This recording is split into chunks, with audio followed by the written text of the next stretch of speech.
시간에 이어서 네 번째로 국학의 학문적 범주에 대해서 한번 간단하게 한번 해보겠습니다. 얼마 전에 이제 저 임 박사님하고 해서 이제 그 중국을 북경하고 해서 쪽에서 이제 연기를 해서 다녔는데, 북경에서 저희가 그 자료를 그가면서 또 하나 꼭 가고 싶었던 데가 그 중국 인민대학이라고 이제 거길 갔습니다. 인민대학은 이제 20세기 들어서서 중국의 이제 국학원이라는 그런 게 처음으로 생긴 데가 국학원이라는 어떤 뭐라 그럴까, 교육 기관이 처음으로 생긴 데가 어디냐 하면은 그 중국 칭화대학입니다. 칭화대학이라고 여기 후진다고 예, 칭화대인데, 이 칭화대학에 1927년에 국학원이라는 게 처음으로 만들어져서 여기에서 이제 뭐 왕꼬윤이 이런 사람들 해가지고 상당히 많은 어떤 교육을 시켰던 데인데, 이것이 해방 이전에 국공합작이 깨지고 사실상 이제 공산주의 계열이 잡으면서 이런 게 점차적으로 이제 없어지죠. 칭화대학 국학원이 없어지고, 그리고 문화 대혁명 이후 들어서 1993년도에 이르러서 인민대학의 국학원이 새롭게 부활을 합니다. 이 국학원이 여기에 이제 새롭게 부활을 하면서 중국 뭐 베이징 대학이나 칭화대학이나 복단대학이나 뭐 남경대학 주요 한 20여 개 불지 대학의 그 국학원이 이제 다 생기죠. 해가지고 중국의 어떤 국학의 붐이 1900년대, 그러니까 1993년도 3년도 이후에 아주 상당히 많이 지금 이제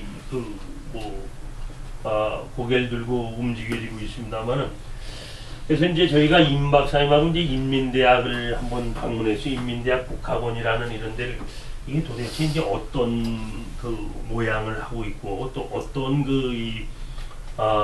소프트웨어를 갖다가 보여주고 있나라는 걸 생각을 했는데, 이제 가가지고 저희가 딱 느낀 게 뭐냐 되면, 이 대학에 정문이 이렇게 딱 있으면은 이 맨 앞에 뭐냐면 이 건물이 아마 이건 중국 공산당, 아니면 이제 중국의 어떤 인민해방군의 고위 지도자들에 대한 어떤 교육 혹은 또 재교육, 요런 걸 갖다가 책임지는 그런 건물이 아주 정문에 딱 있습니다. 그리고 바로 뒤에 아주 크고 넓게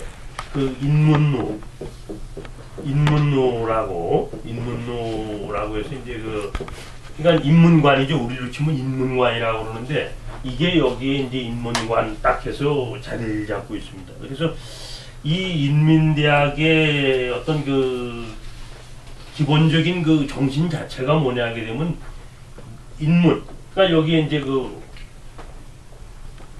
문, 사, 철을 중심으로 하는 요게 이제 딱 정문을 갖다가 하고 요 뒤에 바로 크게 서 있습니다. 인문로의 문사철을 토대로 해가지고 이렇게. 그리고 이제 그 외에 여러 대학 부속기관들이 이제 여러 쭉 있고 한데, 저희가 꼭 이제 찾아봤던 게 어디냐면은, 뭐 이곳저곳 다니면서 이렇게 게시판 같은 데는 이렇게 보니까 거기에 무슨 장학금을 갖다가 지급하고 무슨 학교의 어떤 행사 알림이니 쭉 그런 게 있는데, 이런 모든 거에 항상 이 게시가 되는 게 어떤 과부터 게시가 되냐면 철학과부터 게시가 돼요. 철학과. 그리고 다음이 문학.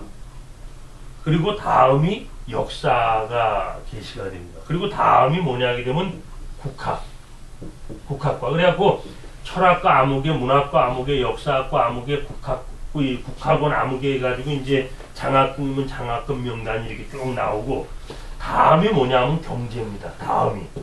그리고 다음이 정치. 그리고 법학이 뭐냐? 이 아래에 법학이. 그래서 이 학교가 추구하고자 하는 어떤 이 학문적 어떤 이 틀 자체가 뭐냐 하게 되면 이 문사철을 배경으로 한 국학을 토대로 해서 운영이 되는 겁니다. 우리가 보면은 그렇죠. 우리가 경제 중요하고 정치 중요하고 법학 중요한데 이런 어떤 그 응용 사회과학에 앞서서 무엇보다도 바탕이 되어야 되는 것이 이런 어떤 그 문사철을 중심으로 하는 국학이다라는 걸 이들이 보여주는 겁니다. 그래서 이 인문로 여기 아마 문사철하고 1993년 여기 생겼을 때 국학원이 여기 있었던 것 같은데 요번에 가서 상당히 놀랐던 것이 임 박사님이 이제 어떤 그 의사소통을 잘해가지고 여기 도서관도 들어가고 이제 그런 걸 쭉 했는데 이 옆에 굉장히 큰 건물이 세워졌어요. 현대식으로 아주 규모가 큽니다. 이 사진들. 근데 이쪽에서 뭐냐면 이걸 반으로 이렇게 본다면은 이 반이 국학원이에요. 이게 국학원이고 이게 어떻게 보면 아주 커다란 중앙도서관 같은 어떤 도서관입니다.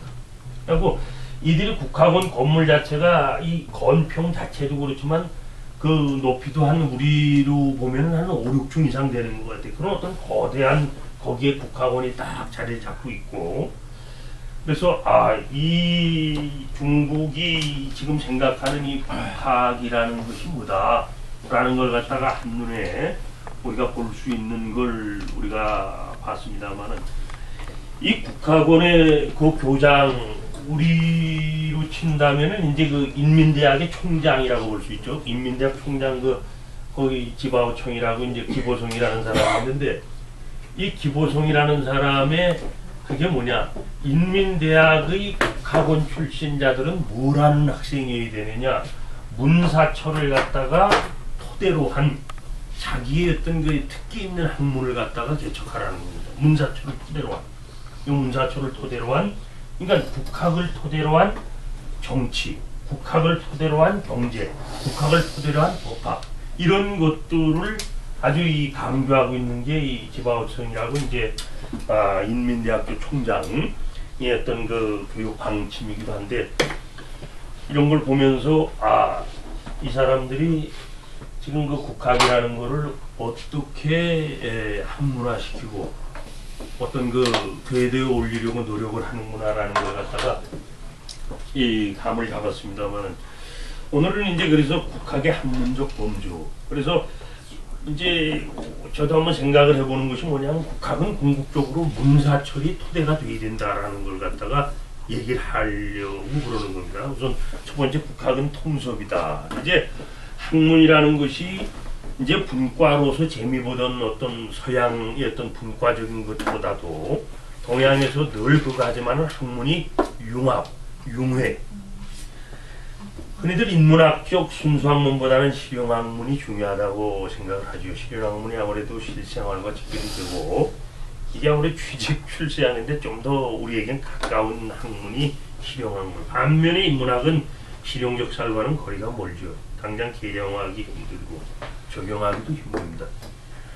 물질과 실용을 중시하는 현대인의 삶에 밀려 인문학은 기초교양학문으로 전락된 느낌입니다. 지금 기초교양학문도 지금 안 되지 않습니까? 뭐냐 그러면 뭐 국사 같은 거는 옛날에는 그나마 교양 필수였는데 지금은 교양 필수가 아니라 교양 선택이니까 학생들이 누가 됐겠습니까? 차라리 뭐 컴퓨터나 실용 영어나 이런 실용 학문으로 다 돌아가는데 그러나 인문학은 인간 정신이 총체적 영역을 책임지고 있는 동시에 모든 학문의 기초이며 기본이 되는 분야다.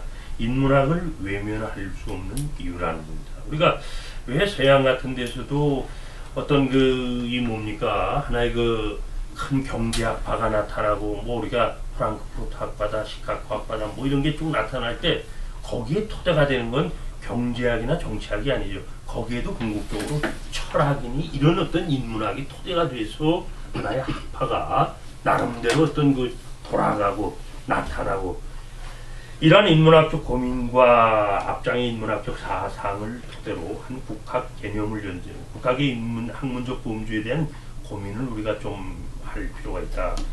국학은 모든 학문의 정신적 동력이 되는 분야여야 할 뿐만 아니라 그 집단 구성원들의 근본적 가치 판단을 위한 중심적 잣대가 되는 학문이어야 되기 때문입니다.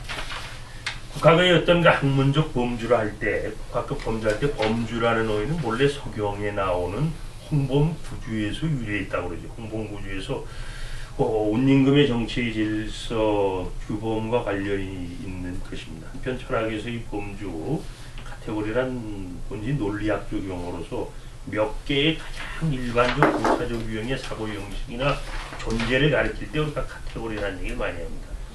또한 어떤 범주에 속해 있는 형식이나 존재를 다른 범주에 속해 있는 진술로 대치할 경우 무의미한 주장이 나올 수밖에 없다는 구분을 가리킬 때도 또 카테고리를 쓰죠. 따라서 국학의 학문적 범주란 우리가 이렇게 한번 개념을 만들어 보겠습니다. 다른 학문과는 구별되어 국학에 속할 수 있는 학문적 장을 말하는 것이다. 이렇게 우리가 정의를 내릴 수가 있겠습니다. 우리 사회에서 요즘 통섭 이 말이 아주 상당히 심심치 않게 회자가 됩니다. 또한 퓨전이나 컨버전스와 같은 용어도 이 시대의 주요 사조로 부각이 되고 있습니다. 현대인의 그 하이브리드적 사고를 이끌고 있다. 그래서 요새는 그 대기업이나 이런 데서도 그 뽑을 때 이 하이브리드적 사고를 상당히 중시한다고 해요. 어떤 그게 오더라도 그걸 갖다가 자기 어떤 그 융해시킬 수 있는 그런 그 하이브리드적 사고라는 건 이제 두 가지 가치 개념 이상이 서로 섞여서 나타나는 통섭이라는 단어가 요즘 한국 사회 최고로 화두로 떠오르면서 대학들은 앞다퉈 통섭을 표방하는 한 학과를 설립하고 석학들을 지식의 어떤 통합에 그걸 외치고 있지 않습니까? 우리가 안철수 교수 같은 사람도 융합과학대학원인가 그거지. 요새 융합과학대 과학을 어떤 융합하겠다. 그리고 요새 대학에서도 그 인문학에서도 요새 그 융합 인문학 이런 대학원이 많이 대학에 생기고 있습니다. 요새는 이제 학문을 이제 잘라서 재미 보던 시대는 지나고 오히려 그거를 갖다 서로 섞고 서로 조화시켜서 어떤 가능성을 더 찾아보고자 하는 그런 그래서 나아가 너도 나도 통속 경험을 선포하고 있는 기업들의 모습은 이러한 영향을 잘 대변합니다. 본시 통섭이란 큰 줄기를 잡는다는 뜻으로 학문 간의 경계를 허물고 지식을 대통합하는 과정을 말합니다. 이 단어는 1840년 윌리엄 후엘이 쓴 귀납적 과학에서 컨실리언스란 말로서 처음 사용됐습니다. 이게 크게 주목을 받지 못했습니다. 그러나 1998년 에드워드 윌슨이 통섭, 지식의 대통합, 이게 이제 우리 제목으로 그렇게 번역이 되지 않습니까? 원제목이 이제 컨실리언스인데 이 단어를 다시 사용하면서 널리 알려지기 시작했다. 학문의 세계를 나무로 비유하는 이론은 하늘을 향해 펼쳐진 잎과 가지, 즉 눈에 보이는 현상을 탐구하는 학문과 땅속에 숨어있는 우리의 눈에는 보이지 않는 각종 현상을 개념화하는 우리의 학문이 있다고 주장을 하는 겁니다. 그래서 줄기가 잎과 뿌리를 연결해 각종 영양분이 순환되듯 우리와 잎이 숨 쉴 수 있도록 하는 학문적 장으로서의 통섭이 필요하다는 것이 바로 통섭 그리고 지식의 대통합 그 책에서 이제 주장하고자 하는 거죠. 한편 체관과 물관을 타고 잎과 뿌리를 연결하는 줄기로서 이 통섭이 필요하다는 이 윌슨의 주장은 통섭이 일방적인 것이 아니라 상호 영향을 주어야 한다는 걸 전제로 하고 있습니다. 단순히 합치는 것 이상의 어떠한 가치를 추구하는 것이죠. 그래서 지금 이제 국학도 역시 통섭을 갖다가 외면을 할 수가 없습니다. 네. 그리고 두 번째 국학은 도다라는 걸 한번 동양적 가치로 한번 생각을 해보면 윌슨이 말대로라면 인문학, 특히 문사철은 뿌리의 학문으로서의 1순위가 아닐까라는 생각을 한번 해봅니다. 인문학은 인간의 근본적 조건에 관해 탐구하는 학문으로 경험적인 접근을 주로 하는 자연과학이나 사회과학과는 다르죠. 인문이라는 말이 처음 발견되는 주역에도 보면은 인문을 살펴서 천하를 교화한다라는 어떤 관호인문, 이화성천하라는 게 이제 주역에 나오는 겁니다. 이게 인문이 처음으로 이제 얘기되는 그 인문이라는 말은 원래 그 일본에서 처음으로 개념화시켜서 사용한 말이죠. 그래서 그게 주역에서 나온 말입니다. 즉 인문이 천하를 교화하는 근본 가치라고 이해한 것이다. 그래서 조선 초 그 삼봉 정도전의 기록을 한번 보면은 삼봉집에서 정도전은 이런 얘기를 해요. 1월 성신은 하늘의 문이고, 그리고 산천 초목은 땅의 문이며, 그리고 시서예약은 사람의 문이다. 그러나 하늘의 문은 기로서 되고 땅의 문은 흠으로서 되지만은 사람의 문은 도로서 이룩되는 까닭에 문을 도를 심는 그릇이다. 제도직이라고 문을 갖다가 얘기합니다. 그는 인문을 말하는 것이다. 그 도만 얻게 되면은 시서예약의 가르침이 천하에 밝아서 삼광, 일월성이 순조롭게 행하고 만물이 골고루 다스려짐으로 문의 극치는 여기에 이르러 이룩된다. 이렇게 삼봉 정도전은 삼봉집에서 얘기를 합니다. 정도전은 인문이 도로 이루어진다고 얘기를 하는 겁니다. 즉 인간같이 근원의 출발이 인문이라는 것이죠. 또한 그 도를 얻으면 인문이 천하에 밝아서 순조롭게 행하고 만물이 다스려짐으로 인문의 극치가 이루어진다라는 조선조의 이색적이고 독창적인 학설과 도덕 정치 구현을 특히 강조했던 장현광이라는 사람이 있죠. 장현광은 만약에 인문이 해와 똑같이 밝다면 간사한 기운이 어찌 깨끗한 바람 뿜하겠는가라고 한 시에서도 역시 그 인문이 어떤 그 도와 상당히 밀접한 인문학, 특히 문사철이 윌슨이 말하는 뿌리 학문으로서의 자격이 될 수 있음도 가치의 근원으로서의 이러한 도가 있기 때문이라는 생각을 합니다. 세 번째는 이제 국학은 감성학이다라고 얘기를 했죠. 이제 이런 얘기는 뭐냐면 우리가 학문하게 되면 의뢰의 그 이성학, 로직, 또 논리 뭐 이런 걸 하다 보니까 그걸 얘기를 많이 합니다만은, 그러나 국학이라는 걸 이렇게 들여다보게 되면 우리가 그 문사초를 융해시키는 국학은 어떤 그 이 직관과 많이 통하는 그런 게 있습니다. 그래서 지금은 그 요 가까운 일본도 그렇고 서양도 그렇고 이 이성학과 더불어서 이 감성학이 구태여 간다면은 사실 요게 이런 윤리학하고 많이 통하는 겁니다. 윤리학. 우리가 논리학이 이성학이라면은 이 감성학이 윤리학하고 많이 통하죠.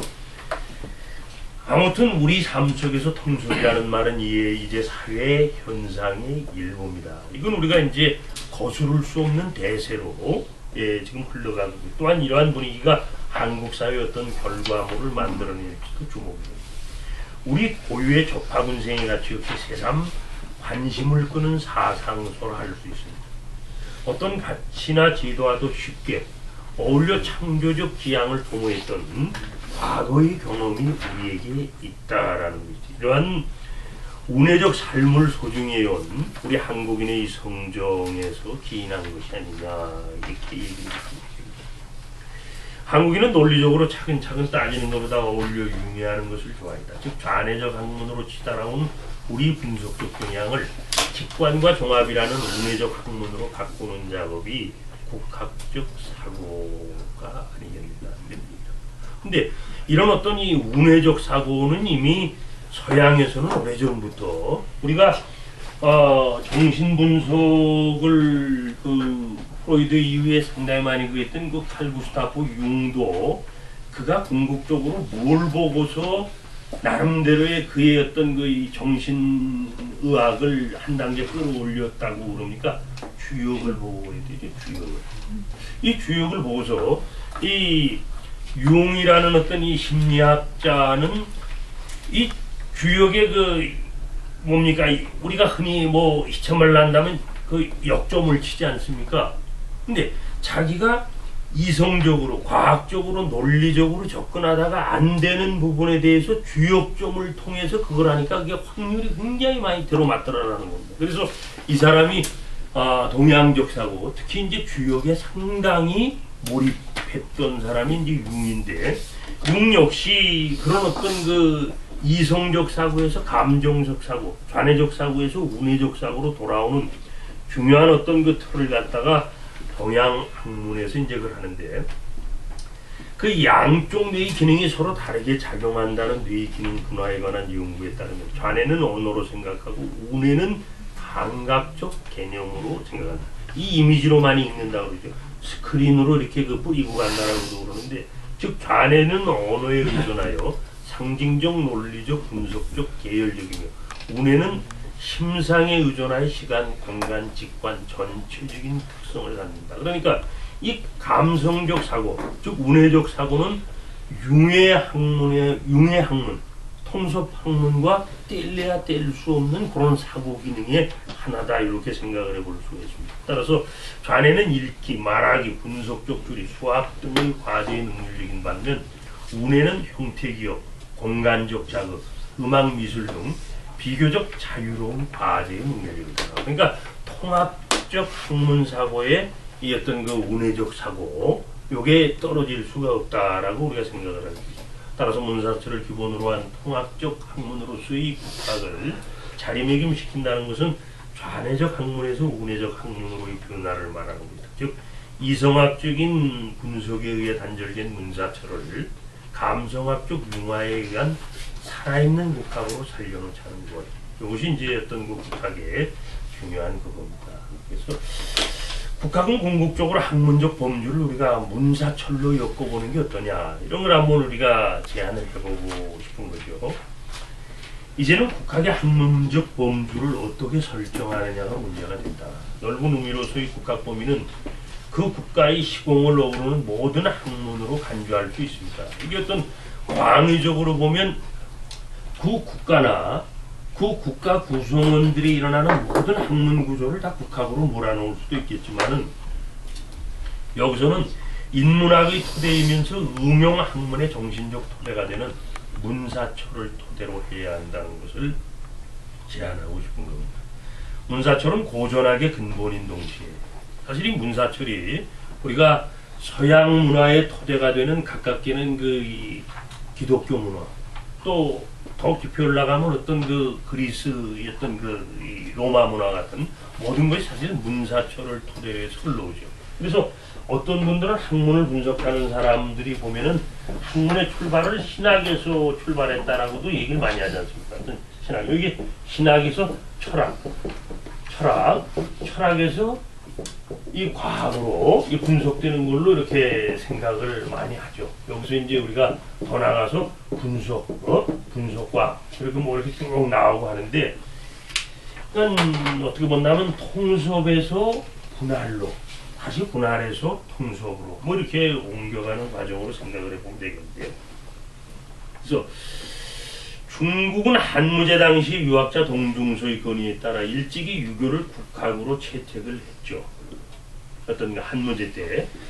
근데 중국의 후족은 국학을 국보학의 약어로 전제하고 중국의 모든 과거의 문화 역사는 중국의 고유 문화로, 이러한 모든 과거의 역사 문화를 연구하는 것이 국보학이며 생략해서 국학이라 이렇게 정의를 했습니다. 또한 19세기 서양 문화가 중국으로 밀려들 때 당시 중국 사람들은 서양과 중국의 문화를 서로 대비해서 서학, 중학이라고 부르거나 혹은 신학, 새로운 학문, 혹은 구학, 옛 학문 이렇게 대비시켜서 부르기도 했습니다. 이것은 중국의 국학이라는 용어가 유교 혹은 중국 고유의 인문학적 배경 아래에서 생겨난 것임을 알려주는 것인데요. 우리가 근대 중국 국학의 학술관에서도 제자학 중심의 종교 철학과 소학이라 칭해왔던 언어 문자, 원래 이제 소학, 언어 문자, 소학을 갖다 언어 문자하고 연관시켜서 얘기를 하지 않습니까? 그리고 모든 학문의 중심으로 이해했던 역사를 국학의 중심으로 삼고자 했던 것도 우리에게 상당히 시사하는 바 큽니다. 예, 중국의 어떤 그 근대 학술관에서도 국학이라는 걸 갖다가 문사철로 이렇게 또한 현재 중국 인민대학 펑치훈 국학원 원장이 국학원 졸업생들에게도 이제 당시 뭡니까 이 지바오총 총장 아래 인민대학 홍치웅 국학원 원장이 국학원 졸업생들에게 또 이런 얘기를 또 강조합니다. 문사철에 능통한 것을 전제로 해서 개인적 특기를 겸비해야 함을 강조하는 것도 중국 국학의 범위 역시 문사철에 있음을 암시하는 것입니다. 특히 연도국학이라는 어떤 그 잡지가 있는데 그 잡지를 발행하는 어떤 그 세레모니를 한번 했나봐요. 그런데 거기서 광명일보 국학판을 주관하고 있는 양수라는 사람이 양추가 진행한 지바오총과의 대담이 주목이 됩니다. 지바오총, 인민대학 지바오총 교장, 총장이죠. 우리나라 현재 문사철의 학과 체제가 전통 학문 학술을 포괄하기에 부족하고 중국 공산당 제17차 전국 대표 대회의 중화문화 선양, 중국민족 공유 정신 가정 건설을 지시를 관철하기에 국학과 그러니까 국학이라는 학과를 갖다가 설립이 매우 합리적이고 필요하다. 국학이라는 학과를 독립해서 설립해야 된다는 겁니다. 그걸 이제 지바오총은 그걸 주장하라고 그걸 또 관철시켜서 국학원을 통해서 인민대학 국학원을 통해서 이제 시도해가고 있는데 또한 기보성은 1급 학과와 아래 다수의 2급 학과를 그렇게 2단계로 나눴습니다. 그래서 국학을 문사철의 여러 학과와 병렬시켜야 한다고 주장을 합니다. 인민대학 국학원은 그래서 1급 학과인 국학 아래 경학, 사학, 국사, 국문, 서학, 중국 소수민족과 변강문화 그리고 국예 등 7개의 2급 학과를 두고 있는 겁니다. 그래서 저건 뭐냐면은 국학이라는 어떤 그 1급 학과 아래 그것을 토대로 한 국학적 경학, 국학적 사학, 국학적 어떤 국사, 국학적 국문 이런 형태로 2단계의 어떤 그 학과를 갖다가 나누어서 운영을 하죠. 더욱 주목되는 것은 량따오와 량수의 사회를 열렸던 좌담의 내용을 한번 우리가 생각해 볼 수 있습니다. 2009년 9월 23일 중국 북경에서 국학은 하나의 학문이다라는 주제로 좌담회가 열렸는데 여기에 참석한 사람들은 이 시대 중국의 국학을 이끄는 유빈이었습니다. 첸라이 진레라는 어떤 사람이 이제 그 칭화대학 국학연구원 원장이고 또 왕평민이라는 어떤 중국 인민대학 국학원 상무부 원장 또 우광 또 공봉청 그리고 쪼한민 그리고 우지엔요 등이 바로 그 6명이 어떤 중국 국학의 대가들이 모여서 운동을 합니다. 이 좌담은 오늘날의 국학이 학문적 정체성 문제에 직면해 있음을 전제로 하나의 학과로 성립할 수 있느냐라는 걸 갖고 이제 그 토론을 하죠. 몇 가지 결론은 이렇게 나타납니다. 첫째, 국학은 당연히 학문으로 성립할 수 있다라는 겁니다. 그리고 그걸 실질적으로 중국은 많은 대학에서 운영을 하고 있고요. 둘째 뭐냐, 문사철 분과에서 나타나는 결함을 보완하기 위해 국학과가 반드시 필요하다는 겁니다. 그러니까 이 사람들은 뭐냐면은 그동안 우리가 서양의 학제에 의해서 문사철을 분리시켜서 얻은 이익도 있지만은 그거보다 잃어버린 게 더 많다라는 게 이분들의 생각이에요. 그러니까 오히려 그걸 우리가 엮어서 이제 이 뭔가 새로운 어떤 학문을 갖다가 만들어감이 반드시 필요하다. 그래서 세 번째로 뭐냐, 국학과라는 어떤 대학에서의 학과가 반드시 필요하다라는 걸 갖다가 강조하는 겁니다. 특히 두 번째 언급된 문사철 분과에서 나타나는 결함을 보완하기 위해 국학과가 필요하다는 주장이 눈에 들어옵니다. 이 좌담회에서 공봉정은 이제 그 대만에 그 위에도 이제 그 적어놨습니다만은 공봉정은 그 대만 불광대학 원교장으로 그 원자가 어떤 원자가 아니라 기본자입니다. 그 잘못 들었는데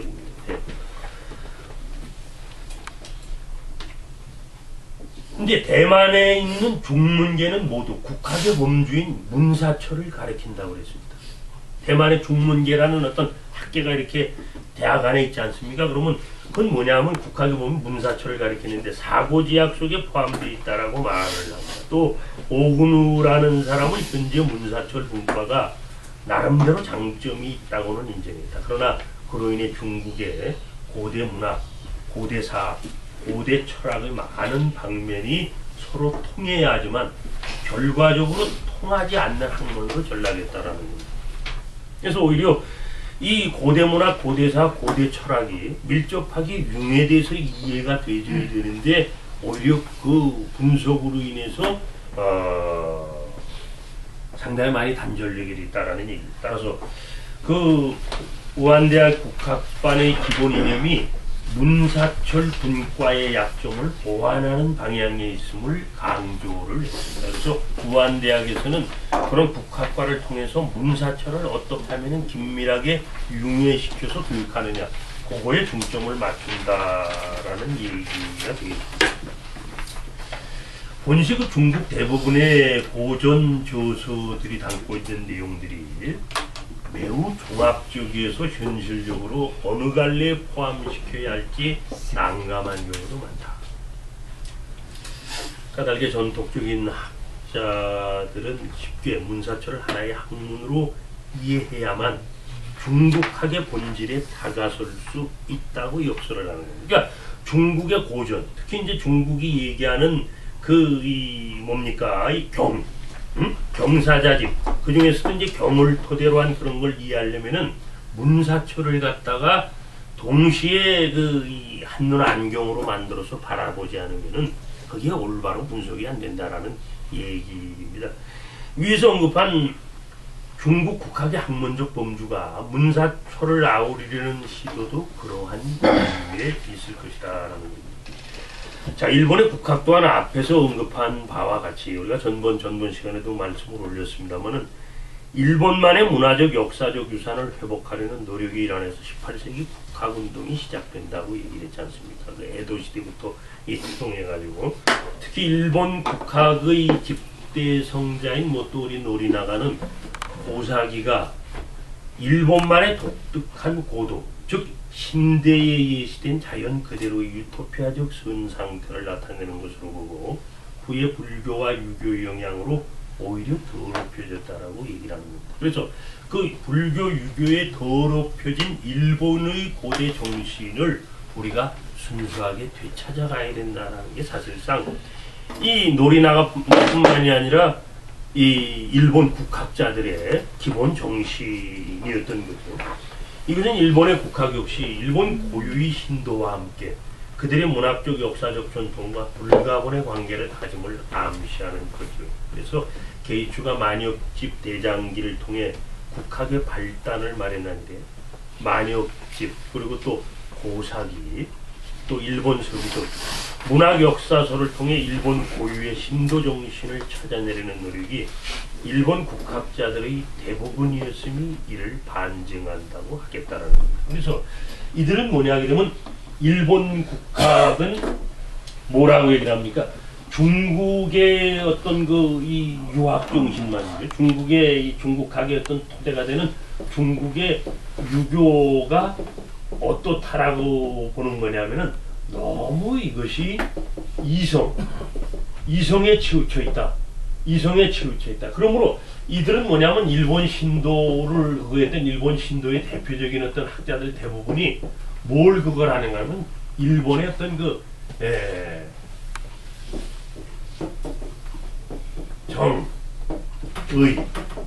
요걸 일본인의 고유한 불교 유교에 떼묻지 않고 일본이 갖고 있었던 일본인 고유의 정과 요런 이게 어떻게 본다면은 감성이죠. 감성. 이 감성이죠. 감성. 이 감성에 상당히 매달리죠. 일본 어떤 이 국학자들의 이 대표적인 특징이 이 감성에 상당히 매달립니다. 이 감성에. 그래서 일본 사람들은 그 감성에 일본 정과 일본인 고유의 정과 의의 어떤 그 보고가 뭐냐? 그게 바로 고사기, 또 일본 서기, 여기 나오는 만역집 이런 것들이 바로 일본의 이런 감성의 어떤 이 저장고다. 이렇게 해서 그걸 갖다가 상당히 중요하게 이렇게 끌어왔었던 것입니다. 그래서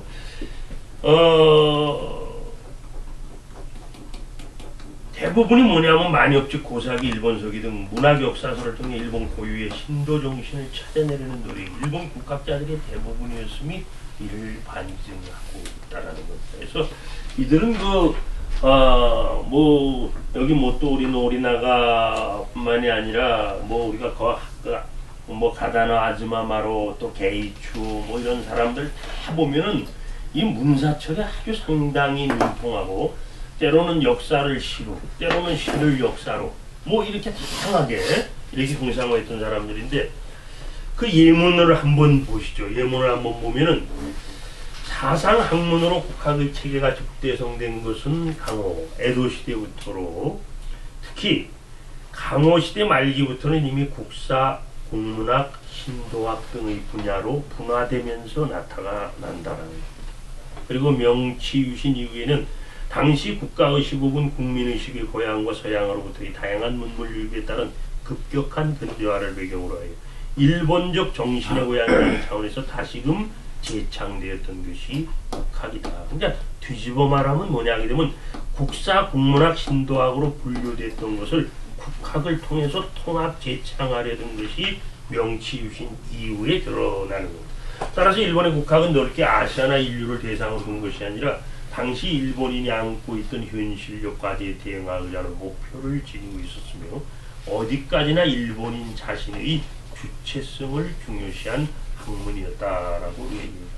이런 주장에서도 일본의 국학이 문사철을 중심으로 한 학문이었음이 확인이 됩니다. 특히 명치 이후 일본 국학은 국학원 대학의 개설과 함께 국사, 국어학, 국문학, 신도학, 고고학의 교육 연구가 국학이라는 명목 아래 진행됐습니다. 지금도 이제 이 일본의 고국학원 대학, 국학원 대학이 그 신도문화학부가 있잖아요. 그 일본 어떤 뭡니까 그 국학원 대학에는 신도문화.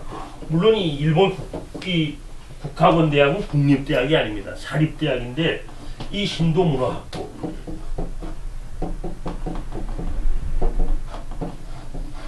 이렇게 있어서 신도문화학부. 사실상 이 신도의 표리 관계에 있는 게 일본 국학이죠. 사실 이 국학.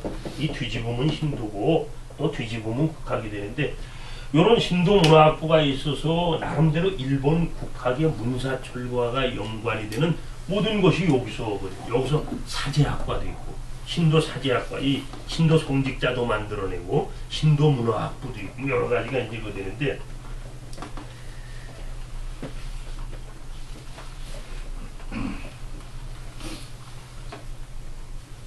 예, 특히 명치 이후 일본 국학은 국학원 대학의 개설과 함께 그렇게 진행이 됩니다. 학문으로서의 성격을 표방하면서도 동시에 정치적, 사회적 그리고 종교적 운동으로서의 성격을 함께 진행시켰다는 점이 주목이 됩니다. 물론 여기서 국학의 범위를 중국이나 일본 것을 무조건 답습하자 이런 것은 아닙니다.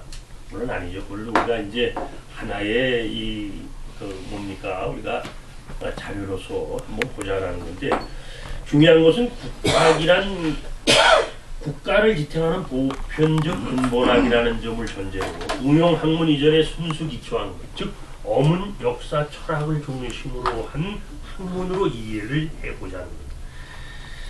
이것은 그 집단의 말, 글, 얼, 삶의 토대가 되는 학문으로 인간 사고의 원형이 되는 학문인 동시에 집단을 지탱하는 원리 공식이 되는 학문입니다.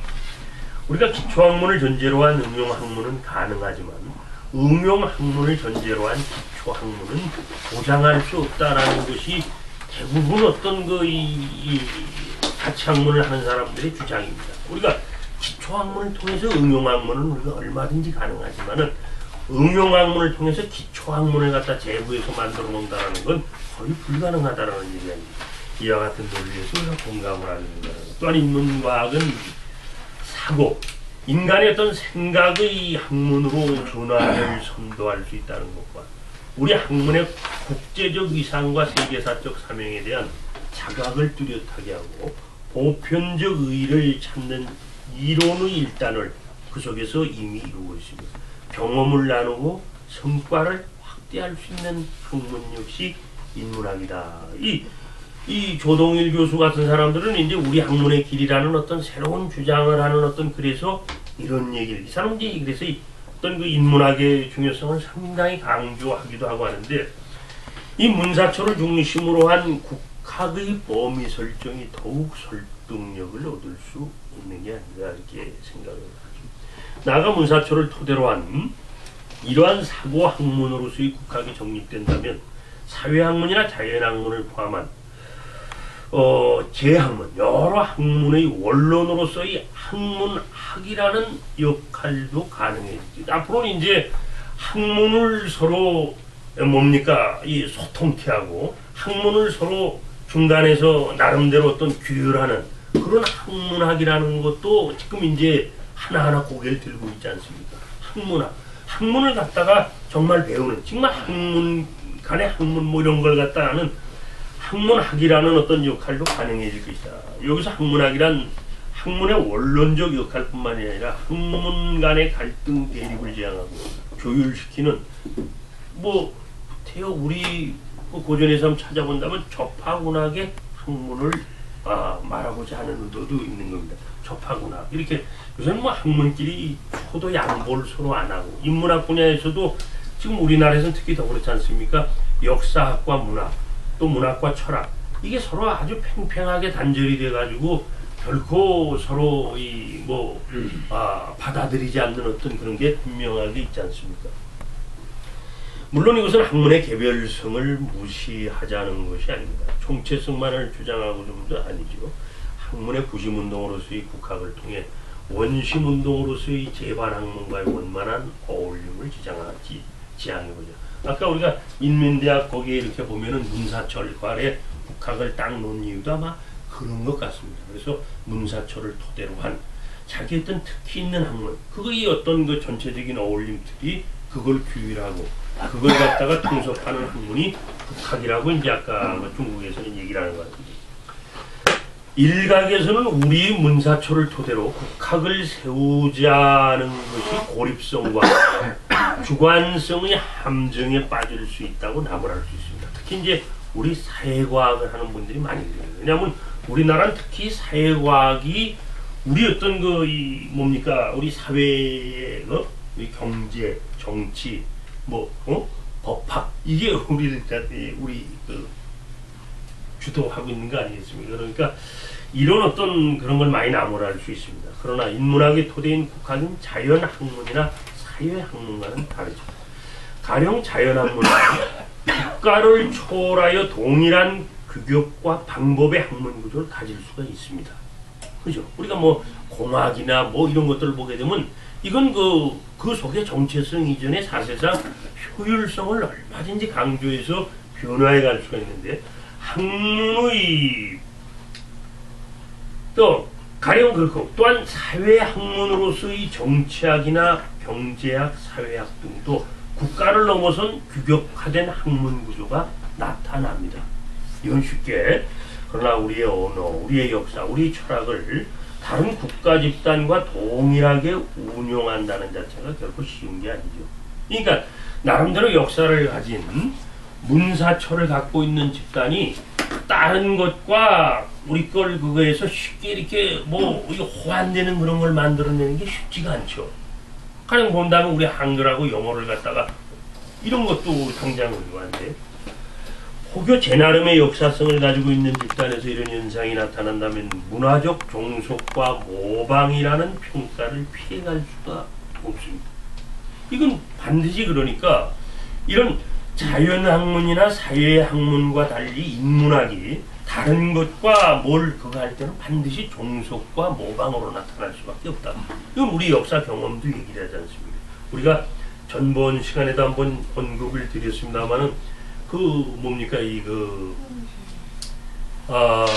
우리가 일제시대 때 우리의 국어를 갖다가 일본의 국어로 바꿔놓고 또 우리 국사를 갖다가 일본이 자기네 어떤 국사를 바꿔놓고 그러니까 우린 뭐가 되겠습니까? 일본이 국어가 되고 일본어가 국어가 되고 일본사가 국사가 되니까 우린 당연히 어떻게 됩니까? 국어가 아니라 나름대로 어떤 그 조선어 또 조선사 이런 형태로 이렇게 몰락이 되는 것으로 봅니다.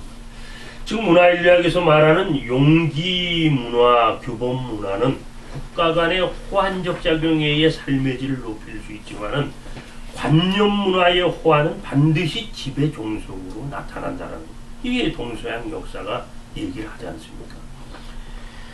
또한 주변에서는 국학의 범위를 포괄적으로 이해하자는 주장도 있을 수가 있습니다. 다양화, 다지화된 국학의 한국 구조 속에서 구태의 문사초를 고집한다는 자체가 국학의 자폐성을 높일 수 있다는 어떤 이런 염려도 해볼 수가 있죠. 그러나 인문학은 사고의 학문으로서 전환을 선도할 수 있다는 것, 그리고 그 중심에 문사초가 있다는 걸 우리가 다시금 한번 생각해 볼 필요가 있다는 겁니다. 그래서 혹시 제가 하는 것은 국학의 학문적 범주를 우리가 그 뭐 넓은 의미로는 좀 더 이제 그 할 수 있겠습니다만은 문사초를 토대로 한 문사초를 토대로 한 이런 어떤 학문적 범주가 이 국학의 출발로 우리가 잡는 게 어떠냐 이런 어떤 의견을 한번 들어보는 겁니다.